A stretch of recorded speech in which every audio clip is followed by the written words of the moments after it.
तो है guys, mysterious treasure series के एक और न्यू एपिसोड में आप सभी का स्वागत है, जिसके अंदर हमें फंगी और उसके दोस्तों का नया एडवेंचर देखने को मिलेगा। तो जैसा कि अभी तक हमने सीरीज के लास्ट एपिसोड में देखा कि फंगी अपने दोस्त शनपाओ और फैटी के साथ में मिलकर जसिया की बॉडी में से उसकी डार्क एनर्जी को निकालने के लिए एक गुफा की तलाश में मिस्टर एमिंग के पास में पहुंच जाता है, जहां पर वो सबसे पहले उनका दिल जीतने के लिए मिस्टर एमिंग के द्वारा भेजी जा रही लकड़ियों के काफी अच्छे दामों को लगवा देता है, जिससे कि मिस्टर एमिंग को 1 मिलियन युवान मिल जाते हैं। यहां तक कि फंगी ने मिस्टर एमिंग के ग्रैंड डॉटर आजू के भी पैरों को ठीक कर दिया था, इसीलिए वो तुरंत ही उन लोगों की मदद करने के लिए भी तैयार हो चुके थे। लेकिन जब ये सभी के सभी लोग रास्ते में से होकर जा रहे होते हैं तो फिर तभी वहां पर एक बहुत ही ज्यादा खतरनाक और बड़ा भालू आ चुका था, जो कि सीधा अटैक करने को जा रहा होता है फैटी के ऊपर। इसके बाद फिर हमारे न्यू एपिसोड की शुरुआत हो जाती है, जहां पर सबसे पहले हम देखते हैं फैटी को, जिसकी भालू को देखकर काफी ज्यादा फट चुकी थी और इसीलिए वो उससे डरकर काफी तेजी के साथ में यहां से भागने लगता है।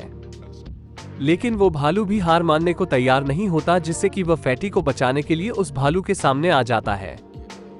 फै जो कि अपने एक स्पिरिचुअल फॉर्मेशन का अटैक कर देता है उस भालू के ऊपर, जिससे कि वो अटैक से काफी दूर तो चला गया था, लेकिन वो हार मानने को तैयार नहीं होता। फंगी सबसे पहले उस भालू को अपने पीछे लगा लेता है और मौका पाते ही दोबारा से अपनी एक और स्पिरिचुअल फॉर्मेशन का अटैक उस भालू के ऊपर कर देता है, जिससे कि वो थोड़ा सा इंजर्ड भी हो चुका था। जो बात अब उस भालू को भी समझ में आ चुकी थी कि वो चाहकर इस इंसान को हरा नहीं पाएगा, इसीलिए फिर वो तुरंत ही यहाँ से दुम दबाकर भाग भी गया था। जिसके बाद फिर फंगी यहाँ से अपने साथियों के साथ में भी आगे बढ़ने लगता है, जहाँ पर फैटी तो उन लोगों से ये कह रहा था कि अब मैं कभी भी भूल कर यहाँ पर नहीं आऊंगा, क्योंकि आज तो यहाँ पर तुम लोगों की वजह से मेरी जान ही निकल जाती। ये सारी की सारी बातें सुनने के बाद चूचिया उसके पास में जाता है और उसको पानी पीने के लिए देता है। दूसरी तरफ हम शनपा को देखते हैं, जो कि फैटी को डांट रहा था। वो उससे कहता है कि तुम्हें शर्म आनी चाहिए, तुम एक मर्द होते हुए इतने ज्यादा डरते हो। तो फैटी उससे कहता है कि अगर अब तुमने दोबारा से ऐसा कहा तो मैं इस जगह को छोड़कर चला जाऊंगा।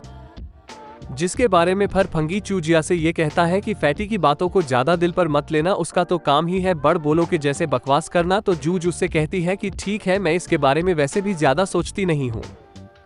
तभी मिस्टर एमिंग यहाँ पर उन लोगों से ये कहने लगते हैं कि क्या तुम लोग अपने सामने उस माउंटेन को देख रहे हो, क्योंकि तुम जिस केव में जाना चाहते हो वो तुम्हें वहीं पर मिलेगी, लेकिन इस माउंटेन की ऊंचाई भी वाकई में काफी ज्यादा होती है, जिसके नीचे भी पहुंचना एक बहुत ही बड़ा टास्क होने वाला था। लेकिन जैसे तैसे करके ये पांचों के पांचों उस माउंटेन के नीचे पहुंच जाते हैं, जिसकी ऊंचाई मानो बादलों में छुपी हुई थी। लेकिन ये पांचों ही लोग अपनी अपनी रस्सियों का यूज करते हुए ऊपर की तरफ चढ़ने लगते हैं, जहां पर हमेशा की तरह फैटी ही वहां से फिसलने वाला था। तो शंपा उससे कहता है कि जरा संभल कर चलो, तुम्हारा वैसे भी वजन काफी ज्यादा है।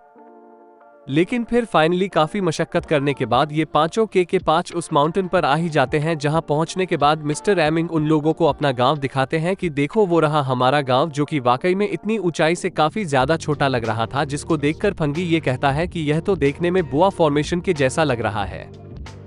हो सकता है कि जिस इमोर्टल के बारे में मिंग ने पहले बताया था वो भी जरूर मेरे जैसा ही कोई पावर्स वाला इंसान होगा। फंगी के पास में गवाला नाम का ट्रेजर है, तो दूसरे के पास में कोई दूसरा ट्रेजर भी होगा। लेकिन अब उन लोगों के सामने उनका असली एम्बिशन तो होता है वो गुफा। इसको देखने मात्र से ही फंगी को तो बड़ी ही अजीब सी फीलिंग आने लगी थी, क्योंकि यह जगह देखने में बाहर से जितनी ज्यादा डरावनी लग रही थी, ये अंदर से उतनी ही ज्यादा मिस्टीरियस हो सकती है। लेकिन मिस्टर एमिंग कहते हैं कि चलो, हमें जिस गुफा में जाना था ये वही है, जिसकी तरफ ये पांचों के पांचों ही लोग बड़ी ही धीमी गति से बढ़ने लगे थे। जहां पर बढ़ते हुए फैटी तो ये कहता है कि शायद ये मुझे देखने में किसी कहानी के जैसा लग रहा है। जहां पर रुकते हुए फंगी मिस्टर एमिंग से ये कहता है कि अब आपको हम लोगों का यहीं पर रुककर इंतजार करना होगा, मैं अपने साथियों के साथ में इसके अंदर जाऊंगा और अगर मैं 24 घंटों तक वापस लौटकर नहीं आया तो आप किसी को बुलाकर लाएंगे और हम लोगों का रेस्क्यू मिशन स्टार्ट कर देंगे। लेकिन अब मिस्टर एमिंग उस मंजर को याद करने लगते हैं जब पिछली बार वो यहाँ पर किसी को अपने साथ में लेकर आए थे, जिस वक्त उनकी ही आंखों के सामने उनके सभी के सभी साथियों को जान से मार दिया गया था, जिनको वो चाहकर भी बचा ना सके थे। इसलिए वो फंगी से ये कहते हैं कि देखो, अगर मुझे अपनी जान भी गंवानी पड़ी तब भी मैं तुम लोगों के साथ में ही रहना चाहता हूँ। लेकिन फंगी उनसे कहता है कि आप मेरी बात मानिए और यहीं पर रुकिए, हम लोग कोशिश करेंगे कि जल्द से जल्द बाहर आ जाए। शनपाओ भी मिस्टर एमिंग को ये समझाता है कि आप हमारे भाई फंगी को ज्यादा अंडरएस्टिमेट मत कीजिए, ये मत भूलिए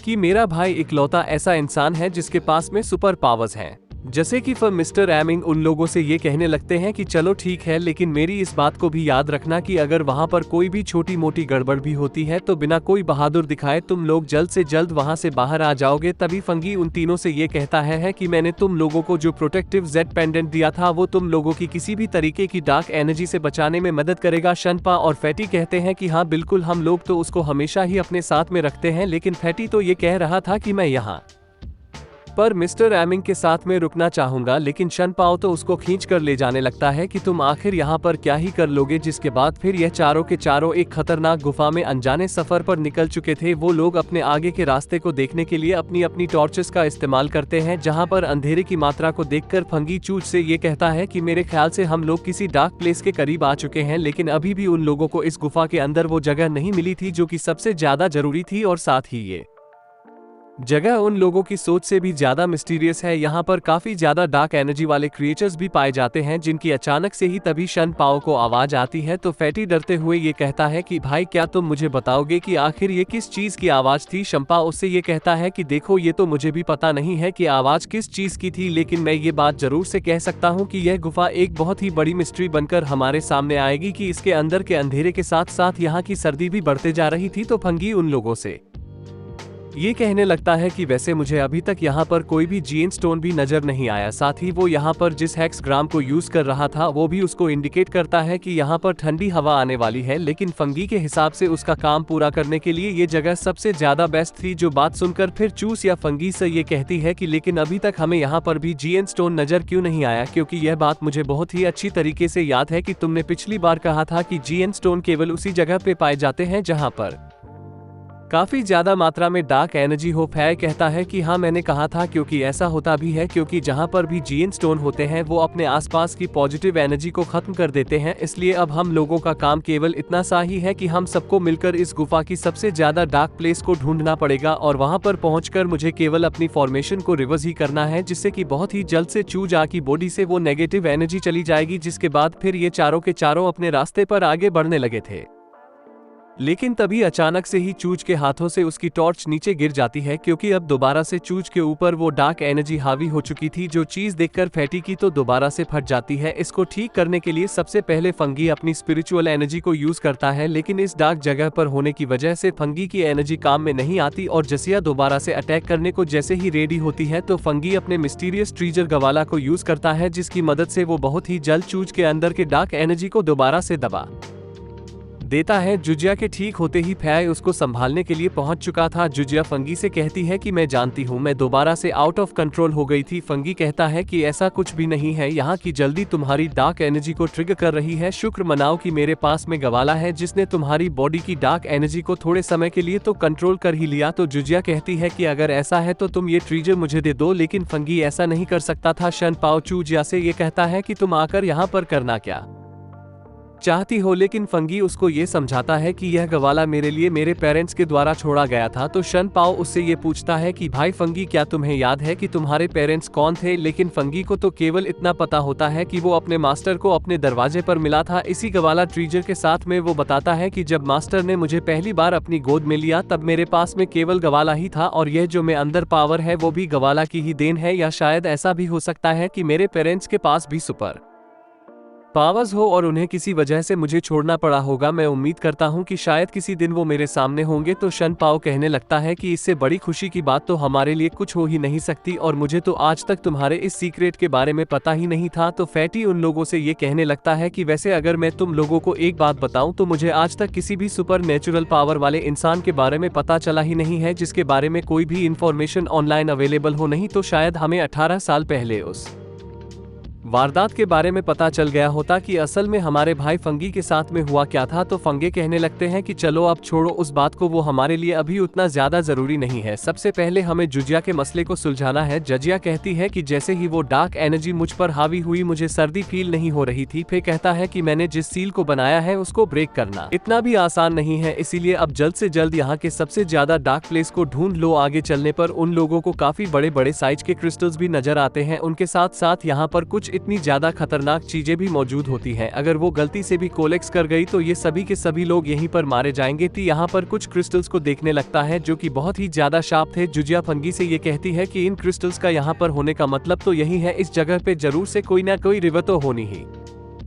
चाहिए। तो फंगी कहता है कि हाँ, मैं भी यहाँ पर वाटर की स्मेल को सेंस कर सकता हूँ, लेकिन इन लोगों के ऊपर एक बहुत ही ज्यादा खतरनाक स्पाइडर ने भी नजर रखी हुई थी जो कि पूरी तरीके से डार्क एनर्जी से भरी हुई होती है। तभी आगे बढ़ते हुए फैटी ये देखता है कि उनमें से एक क्रिस्टल में अपने आप ही क्रैक्स आने लगे थे। इसके अगले ही पल यहाँ की सारे के सारे क्रिस्टल्स अपने आप ही कोलैब भी करने लगते हैं, जो कि फिर तुरंत ही ये चारों के चारों अपनी जान बचाकर आगे की तरफ भागने लगे थे। ये यहाँ पर जुजिया को बचाते हुए कहता है कि जल्दी से भागो वरना हम लोग मारे जाएंगे। लेकिन एक जगह पर शनपाओ और फैटी फंस चुके थे और उन दोनों के ऊपर एक काफी बड़ा क्रिस्टल भी गिरने वाला था, जिनको बचाने के लिए फंगी अपनी सुपर पावर का यूज करता है और इसको कई टुकड़ों में तो अड़कर रख देता है। और फाइनली काफी मुश्किलों के बाद ये लोग यहाँ से बचकर थोड़े से आगे निकल ही चुके थे। लेकिन ये बात इन लोगों को बिल्कुल भी समझ में नहीं आई थी कि आखिर ये क्रिस्टल्स अपने आप ही कोलेक्स कैसे कर गए, जिसके बदले में फै चूचियां, क्योंकि हम लोग इस गुफा की डार्क प्लेस के काफी ज्यादा करीब आ चुके हैं। जैसे ही यहाँ पर थोड़ी सी सर्दी बढ़ेगी ये क्रिस्टल्स अपने आप ही जुड़ जाएंगे। तो फिर तभी फैटी फंगे से ये कहता है कि क्या तुम मेरे पेंडेंट को दोबारा से ठीक कर सकते हो, क्योंकि उसके साथ साथ यहाँ पर इन तीनों के ही पेंडेंट्स टूट चुके होते हैं, जो चीज उन लोगों के लिए काफी ज्यादा बड़े खतरे को सामने ला सकती थी। इसलिए फंगी उन लोगों से ये कहता है कि इस बार मुझे यहाँ की कोल्ड को मदद नजर रखते हुए इन्हें रिफाइन करना होगा, जिससे कि फिर तुम लोग कितनी भी ठंड में क्यों ना चले जाओ, ये कभी भी ब्रेक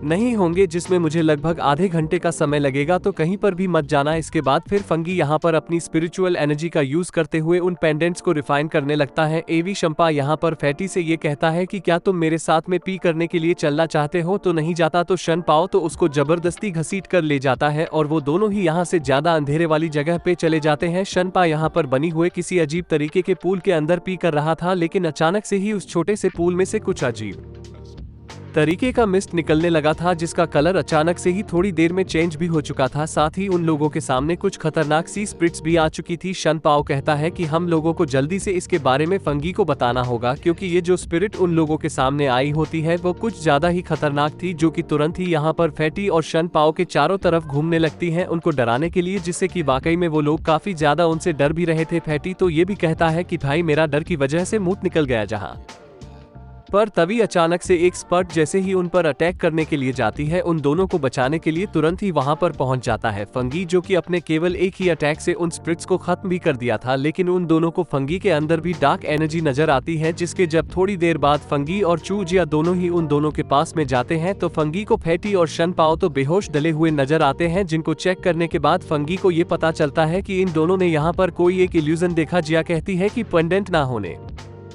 की वजह से देखो इन लोगों के साथ में ये क्या हो गया। तभी फंगी की नजर जाती है उस वाटर पूल के ऊपर, जिसमें से काफी ज्यादा मात्रा में भाप निकल रही थी। वो कहता है कि यह सब कुछ इसी की वजह से हुआ, इस भाप ने इन दोनों के मन को भटकाया और इन्हें इल्यूजन में फंसा लिया। इसके बाद फिर फंगी इन दोनों को ही अपनी स्पिरिचुअल एनर्जी की मदद से ठीक कर देता है, लेकिन ये दोनों ही फंगी को देखकर काफी ज्यादा डर जाते हैं। इसकी थोड़ी देर बाद फंगी उन दोनों से कहता है कि मैंने तुम लोगों से ये कहा था कि कहीं पर भी मत जाना, और इसके पहले तुम लोगों ने जो भी देखा होगा वो सब कुछ एक इल्यूजन ही था। शन पाओ कहता है कि ये सब कुछ तो फैटी की वजह से हुआ। तभी फिर फंगी चलते हुए पहुंच जाता है जुजिया के पास में। जुजिया उससे ये कहने लगती है कि पता नहीं क्यों मुझे ऐसा लग रहा है जैसे कि इस पानी के अंदर कुछ तो है। फंगी उससे कहता है कि इस पर ज्यादा ध्यान मत दो वरना ये तुम्हारे भी दिमाग को खराब कर सकता है। लेकिन असल में फंगी को भी उस पानी के ऊपर कुछ ज्यादा ही शक होने लगा था, क्योंकि वो भी इस बात को बहुत ही अच्छी तरीके से जानता था कि यह जगह खतरे से खाली नहीं है। और वाकई में हमें उस वाटर पूल के अंदर किसी की शख्सियत नजर आती है। और इसी के साथ में यह एपिसोड भी यहीं पर खत्म हो जाता है। इसका नेक्स्ट पार्ट मैं बहुत ही जल्द लेकर आऊंगा।